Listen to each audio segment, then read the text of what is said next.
Do all our science from scratch. No hand-holding. Hello everyone, Hiram back. Last video I showed you how to make some AND gates and a bit of RAM and how to connect each piece. Right now I'm actually building a different form of the AND gate. The idea behind the gate is still exactly the same. It still requires two inputs for the one output. The only difference is, as you can see, it only takes up one block of horizontal space compared to the previous setup that takes about, like 4 blocks, 5 blocks of space, as you can see over there. It's perfect because I can actually fit it in right into my setup, and they'll fit next to each other a lot more easily. And it's also perfect because of one other aspect, which I will cover in just a second. Give me a sec. And here we go. As you can see, that is one input, and the bottom is the other input. There you go. Just like an AND gate, it requires both inputs to be on for the output to be on.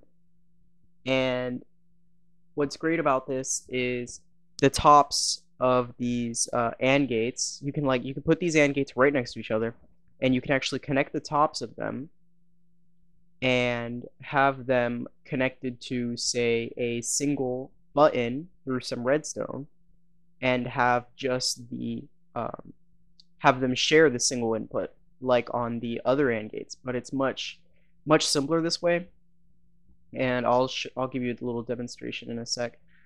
So I'll just put this button here and some redstone up there, and now when I press this button, bam, both turn off. See that?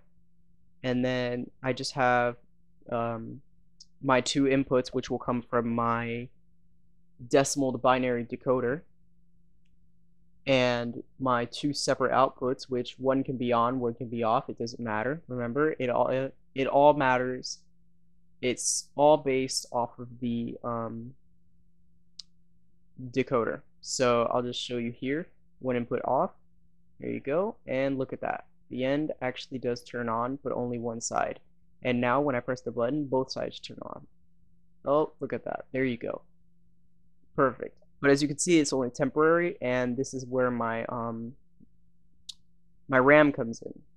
So remember the RAM here, the 1 bit of RAM that comes with the inverter at the end of it. I'm actually going to make a much simpler version of the RAM now. Well, I wouldn't say much simpler. It's just like the AND gate. It's more horizontally stable, or it's thinner. Just like the AND gate, it only takes up 1 block of space, 1 block of horizontal space, I should say. But even still, I think the setup even takes less depth. I know as far as vertical space goes, it takes a lot more vertical space. But as far as rendering goes, for some reason, it's easier to render vertical space than it is to render horizontal space, mostly just because of the empty space there is there. There aren't actually any objects there, so it makes it a lot easier. And this is actually the RAM. I'm actually just putting the two of them next to each other here. I'm actually gonna connect the tops there too in a sec. But this is actually how you set it up, and I will be putting redstone torches at the ends of these so that I can because remember, the other ones needed those NOT gates at the end, the inverters. These actually still need the exact same thing at the end, but it's a lot easier to implement them on this. I don't have to stretch out an entire, like 3 blocks of redstone and everything. So now that that's out of the way, I can just put a redstone torch at the end of this, and there it is. There's my NOT gate. And let me just, oh, wrong one. Okay, there we go. There we go. And as you can see, it's off. And it's the exact same as the 1-bit RAM. It's just vertical instead of horizontal, which it helps. It helps. When you want to build a calculator, you want to save as much space as possible. That's just the way it is. If you want to build anything, you want to save as much space as possible, because the more space you take up, the more redstone you need, the more redstone you need, the more repeaters you need, the more repeaters you use,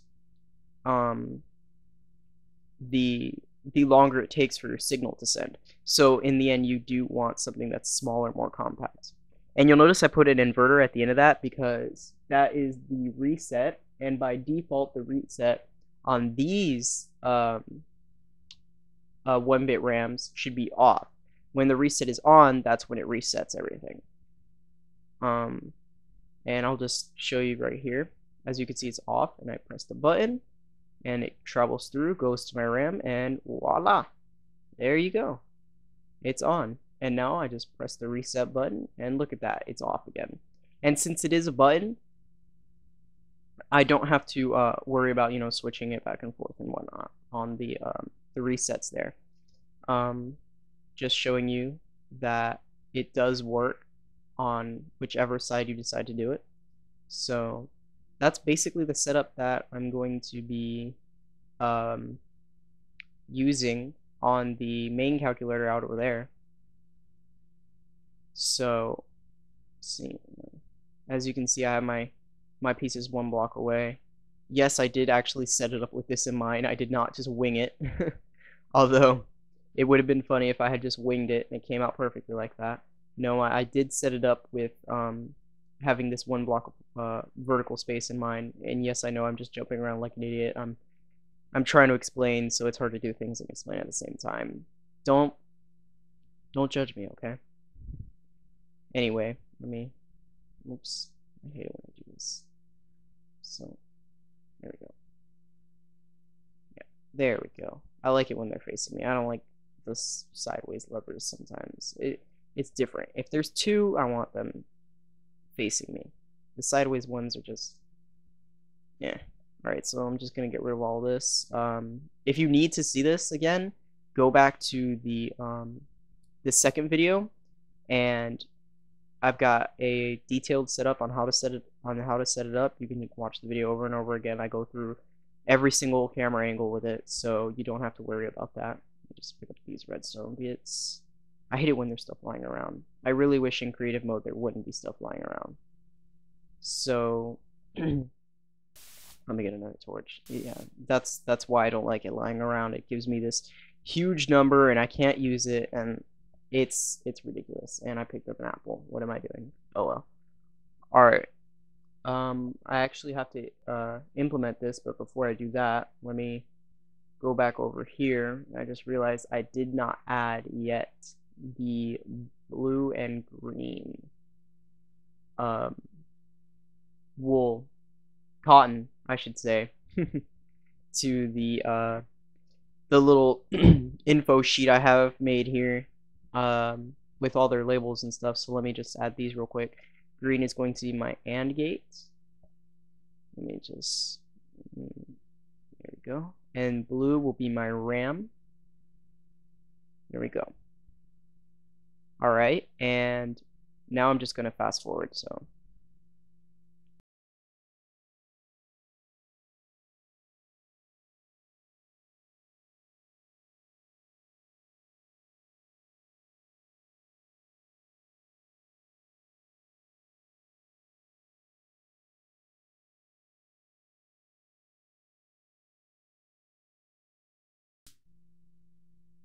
Okay.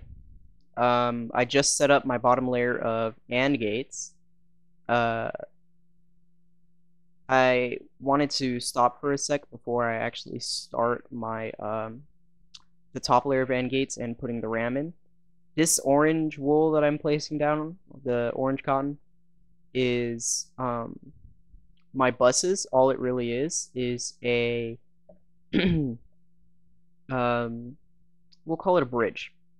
It's the point of it is to just have a steady place where I can make my redstone travel, because it'll make it a lot easier to transport my redstone that way. So that's all it really is. It's just a bridge connecting the pieces so that I can go around really easily. So, and right now I'm just going to place the button that's going to connect the bottom AND gates, and this is actually going to be number 1. That button is going to lock in my first bit of RAM. It's actually going to activate the second input on the AND gates and lock in the first bit of well, I shouldn't say bit, the first 4 bits of RAM. So I just wanted to verify what everything is real quick before I go ahead and fast forward through the rest of this. I'm just going to be setting this all up so you don't actually need to I don't actually need to explain everything. So alright, I'll talk to you in a minute.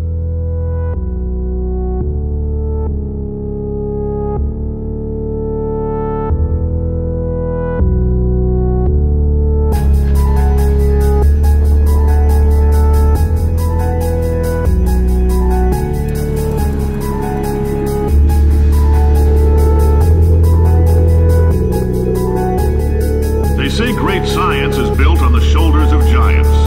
Not here. At Aperture, we do all our science from scratch. No hand-holding. All right, let's get started.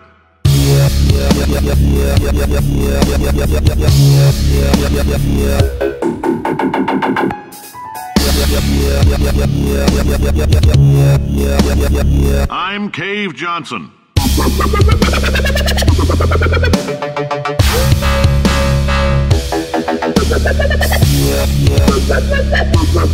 Yes, sir.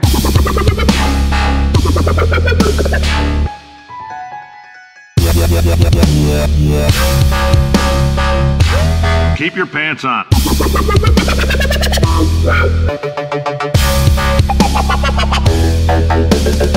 All right, this next test may involve trace amounts of time travel.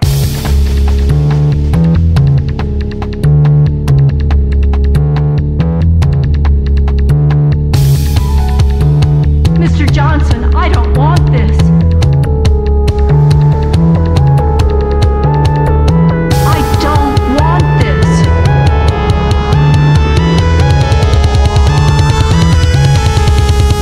Say goodbye, Carolyn.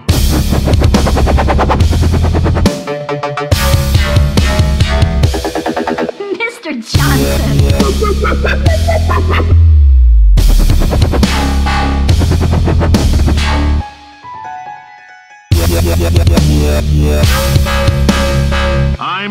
I'm caved.